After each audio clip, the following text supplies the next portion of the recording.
पंढरीचा राजा पंढरीचा राजा पंढरीचा राजा पंढरीचा राजा म्हणतात विश्वदेव सत्यत्वे सर्वा घटे राम देहादेही एक सूर्य प्रकाश सहस्र रश्मी जिकडे तिकडे तो परमात्माच आहे. मग आम्ही परमार्थ करतो. संतांचा परमार्थ आणि आमच्या परमार्थामध्ये काय बदल आहे? बदल एवढाच आहे. संत महात्मे देखील बायका पोरांमध्ये राहून त्यांनी देव ओळखला. सद्गुरूनं जी साधना त्यांना सांगितली ती साधना त्या संतांनी परिपूर्ण केली. आम्हाला सद्गुरूनं साधना सांगितली, आम्हाला ती साधना करता येत नाही. हे आमच्या जीवनातलं मोठं दुर्भाग्य आहे.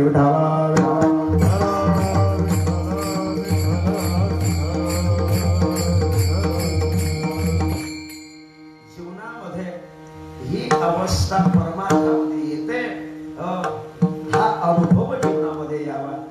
जो अनुभव त्यांना आला तो समाधाना देखील त्यांनी सांगितला. अनुभवे आले अंगा देहा जगदितसे. नेमकं त्यांना जिकडे तिकडे परमात्माच परमात्मा दिसतो. म्हणजे नेमकं काय काय झालं हे दुसऱ्या चरणामध्ये देवतया जवळी असे देवतया जवळी असे देवतया जवळी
वैकुंठवासी गंगापूरजित परभणीकर म्हणून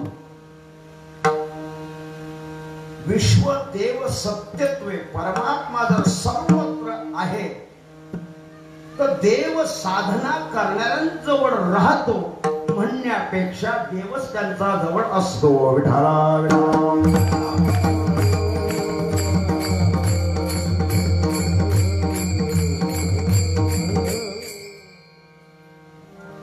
जीवनामध्ये साधना करत असताना तो परमात्मा जिकडे तिकडे सर्वत्र दिसतो.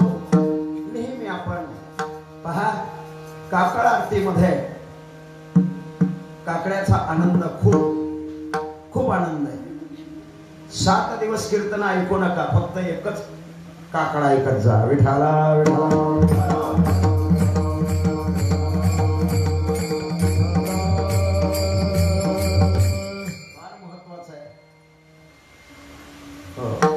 जडती पातकांच्या राशी काकड आरती नुसतं पाहिलं तरी नाही का. पण एक गंमत आहे, स्वतंत्र चिंतनाचा स्वतंत्र भाग अशा प्रकारचा आहे. पण ज्या वेळेला काकड आरती ओवाळीत असताना मोठी मार्मिक शब्द आहे त्याच्यात. ओवाळत असताना जिकडे तिकडे तोच परमात्मा दिसतोय. कोणाला ओवाळावं? विठाला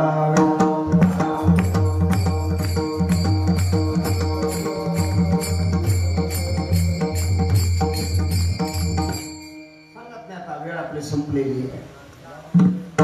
लाजले गे माये आता कोणा ओवाळू कोणा ओवाळू. जिकडे पाहे तिकडे तिकडे पाहे तिकडे चतुर्भुज गोपाळू.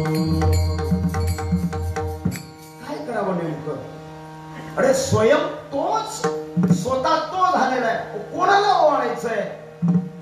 म्हणून विश्वातला परमात्मा जिकडे तिकडे तो आहे, तो एकमेकांच्या सानिध्यामध्ये साधना करा. देव तया जवळ असेल.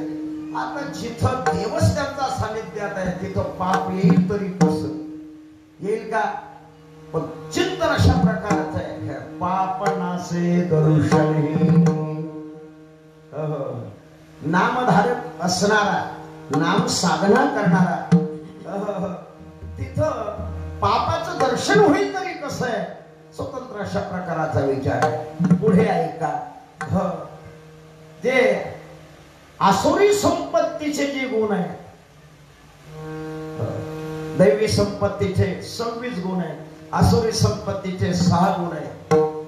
साधना करणाऱ्यांना हे जे विकार आहे ते विकार जात नाही, विकारांचा विषय बदलतो. विकार जात नाही, विकारांचा विषय बदललेला आहे. काम नाही, काम नाही झालो पायी रिकाम नाही. काम क्रोधा नाही चाली. जिथं काम क्रोध येत याचा विषयच बदललेला आहे. विषयच बदलल्यानंतर काय राहिलेलं आहे नाही का? कापुराची वाती, थाईच समाप्ती. गंगेचे धाव कुठपर्यंत? जोपर्यंत समुद्राला मिळत नाही तोपर्यंत. बीजाची धाव कुठपर्यंत? जोपर्यंत वृक्ष दिसत नाही तोपर्यंत. साधन कुठपर्यंत? जोपर्यंत साध्यापर्यंत जात नाही तोपर्यंत साधन. मंदिर कुठपर्यंत? मंदिरात कुठपर्यंत जायचंय? मंदिरातला देव आपल्याला जोपर्यंत जगात दिसत नाही तोपर्यंत मंदिर.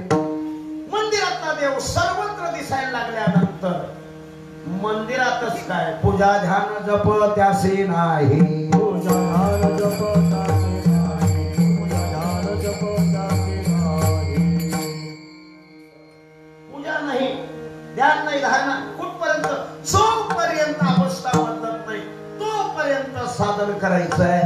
आणि जोपर्यंत ही अवस्था येत नाही तोपर्यंत परमार्थ कितीही करा शंका निर्माण होते. कसं होईल, काय होईल, ही शंका निरसन होण्यासाठी सतत जर ती साधना केली निश्चित तिथपर्यंत जा. पण वाद आहे, तो वाद मिटवण्यासाठी साधना करा. वाद संपेट शेवटच्या चरणामध्ये. तुका भरे भेद भेद, तुका भरे भेद भेद,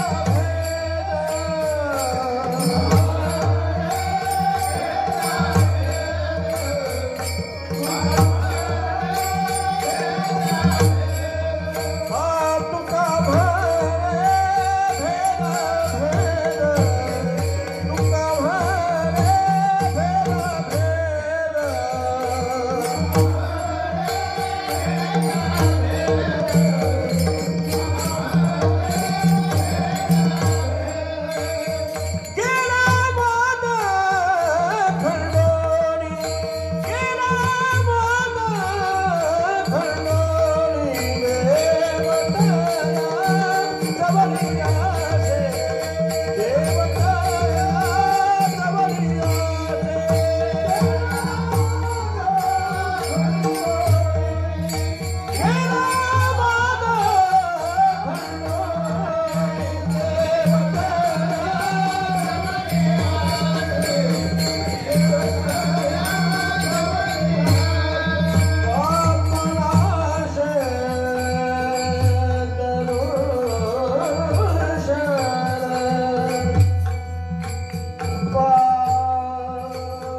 Oh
भगवंताच्या चार चरणाचा संदिग्ध विचार आपल्या सर्वांच्या आशीर्वादानं माझा सद्गुरूच्या कृपेनं यथामती यथा अवकाश आपल्या समोर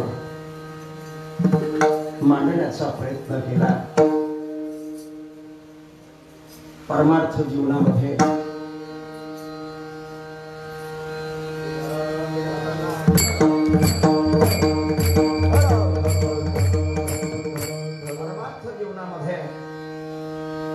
साधनेच्या द्वारा जो अनुभव आहे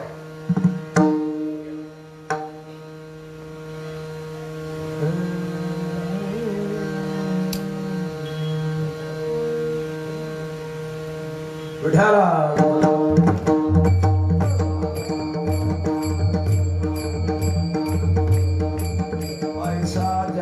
अनुभव विश्वदेव सत्यद्वै श्रीमंत संत श्रेष्ठ जगद्गुरु तुकाराम महाराज परमार्थातल्या साधनेचं रहस्य परमार्थ करत असताना कुठला अनुभव येतो किंवा ज्यांना जो अनुभव आलेला आहे त्यांची जीवनातली अवस्था ह्या अभंगाच्या द्वारा सांगितलेली आहे. संसारातले अनुभव संसार केल्यानंतर जसं कळतात तसं परमार्थातला अनुभव परमार्थ केल्यानंतर कळतो. परमार्थात काय आहे म्हणण्यापेक्षा काय नाही ते कळेल. पंढरपुरात गेल्यानंतर एकदा दर्शन झालं की पुन्हा दर्शन घ्यावं वाटतं. सत्संग जीवनामध्ये अनुभवल्यानंतर पुन्हा सत्संग करावा वाटतो. काय असं जीवनामध्ये त्या साधनेतली असणारी परिपक्वता हेच माणसाच्या जीवनामध्ये जमेची बाजू आहे. मला थोडं बोललो मी आपल्या समोर. परमार्थ किती वर्ष केला याला किंमत नाही, परमार्थ कसा झाला हे महत्वाचं आहे. आंब्याला मोहर किती आलेला आहे याला किंमत नाही, आंबे किती येणार. माणसं जन्माला किती आली यापेक्षा मानव म्हणून किती जगली, विद्यार्थी परीक्षा किती बसलेत यापेक्षा उत्तीर्ण किती झाले हे जसं विचारात्मक धोरण आहे तसं जीवनामध्ये 7 दिवसात जर राजा परीक्षिती आपल्या उच्चतम शिखरावर पोहोचतोय, जीवनातली परिपूर्ण साधली 1 तासात राजा खटवून जाणार. बघा बोललो मी संत आपल्या समोर. संत महात्म्यांनी जगण्याला महत्व दिलं नाही, कसं जगावं हे रहस्य त्यांनी समजून घेतलेलं आहे. देव तया जवळी असे, परमात्मा आपल्या सानिध्यात राहतो. शुद्ध भाव झाला, अंतकरण शुद्ध झालं रे झालं. शुद्ध ज्याचा भाव झाला, दुरी नाही देव त्याला. यालाच म्हणतात मागे पुढे उभा आलिया आघात. म्हणून देव तया जवळी असे, देव त्यांचा जवळ राहतो. किंबहुना ते देवाचा सानिध्यात असतात आणि देव त्यांचा सहवासात राहतो. हो, ही परमार्थातल्या साधनेतलं रहस्य आहे. म्हणून एकच सांगेल, गेली 44 वर्ष निळापूर मध्ये, त्या निळापूर मध्ये निळजामध्ये परिसरातलं पुरातन असणारं गाव ग्रामवासियांच्या द्वारा गेली 44 वर्ष इवलेसे रोप लाविले द्वारी त्याचा वेलो गेला. सत्याला काही अधिष्ठान आहेत. या सत्यामध्ये अनेक महात्म्यांनी आपल्या जीवनातलं योगदान या ठिकाणी तुम्हा भाग्यवंतांचा समोर आलेली आहे. सप्ताह मंडळ, महिला मंडळ आहे, तरुण मंडळ आहे, परिसरातले सर्व गुणीजन.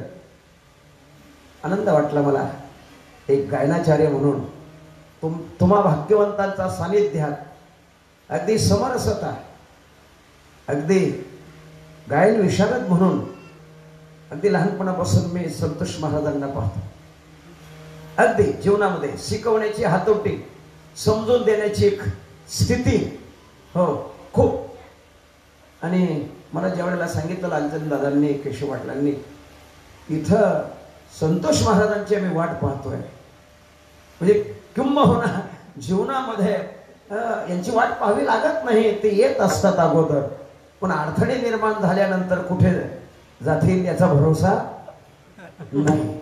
कारण गुणीजन आहे. कारण मला मुंबईकरांचे बरं का, अगदी मुंबईमध्ये वारकरी संप्रदायातलं एक संगीत जागवणारे मारुती बागडे, खाशा बापू बरं का, तुळशीरामभाऊ दीक्षित, दामो अण्णा माळी बरं का, हरिभाऊ रिंगे माझे मित्र अजून आहेत, मारुतीभाऊ बागडे, वारकरी संगीतातली ही मंडळी अगदी जीवनामध्ये कुठेही असो, कीर्तन आटोपल्यानंतर जेवढा समाज कीर्तनामध्ये तेवढा समाज अगदी त्यांचा हरिजागराला, कीर्तनाला, अगदी त्यांचा भजनाला, वारकरी संगीतातलं भजन जीवन चांगलं आहे. परिसरातील सर्व मंडळी, अगदी मी नवीन नाही, वैकुंठवासी पितृतुल्य सवाळराम बाबांनी मला अगदी गरीबाचा मुलगा म्हणून आळंदीला सर्वतोपरी सर्व सहकार्य केलं.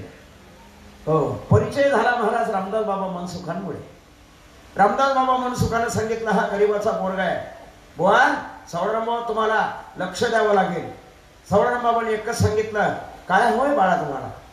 बाबा मला काही नको, तुमची फक्त मायेची उभ हवी आहे, मला काही नको. प्रल्हादा काय जीवन असेल, जा. कळारून मिठी मारली, पायाला स्पर्श केल्यानंतर अजून मी गोपाळबो आहे, पांडुरंग आहे आणि भगत आहे अजून डोंबिवलीचे चोपदार.